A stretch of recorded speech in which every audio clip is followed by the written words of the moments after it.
সালটি 1818। আজকের মতো মোবাইল নেই, টিভি নেই, সোশ্যাল মিডিয়া নেই। খবর মানে মানুষের মুখে মুখে শোনা গল্প। ঠিক তখনই সমাচার দর্পণ বদলে দিল বাংলার ইতিহাস। শ্রীরামপুরের এক ছোট্ট মুদ্রণ যন্ত্র থেকে বেরোলো বাংলা ভাষার প্রথম নিয়মিত সংবাদপত্র সমাচার দর্পণ।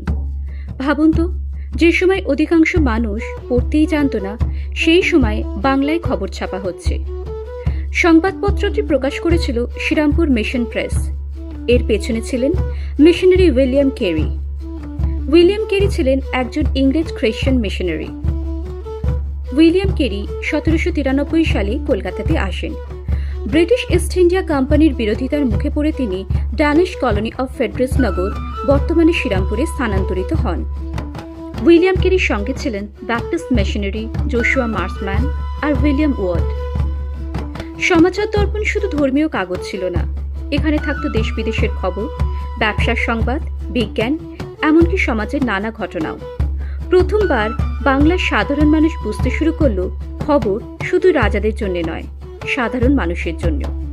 তখন কলকাতার ঘাটে ঘাটে, চায়ের দোকানে, জমিদার বাড়ির বারান্দায় একজন পড়ে শোনাত, আর 10 জন মন দিয়ে শুনত সমাচার দর্পণের খবর।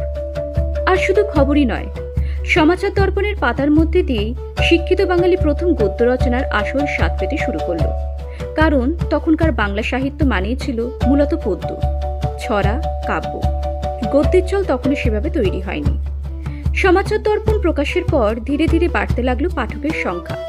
মানুষ অপেক্ষা করতে শুরু করলো নতুন সংখ্যার জন্য। আর সেই সঙ্গেই জন্ম নিল আরও বাংলা সাময়িক পত্রের চাহিদা। সেই পথ ধরেই ভবিষ্যতে খুলে গেল বাংলা গদ্য সাহিত্যের নতুন দিগন্ত। সমাচার দর্পণের জনপ্রিয়তার পর প্রকাশিত হলো আরও বহু পত্রিকা। তাদের মধ্যে উল্লেখযোগ্য সংবাদ কৌমুদী 1821 সালে এবং সমাচার চন্দ্রিকা। ভাবুন, আজ আমরা যেভাবে প্রতিদিন নিউজ স্ক্রল করি, মতামত পড়ি, গল্প করি, তার শুরুটা হয়েছিল সেই কালো কালি আর ছাপাখানার শব্দ থেকে। আর সেই কারণেই সমাচার দর্পণ শুধু একটা সংবাদপত্র নয়, এটা ছিল বাংলার চোখ খুলে যাওয়ার প্রথম জানালা।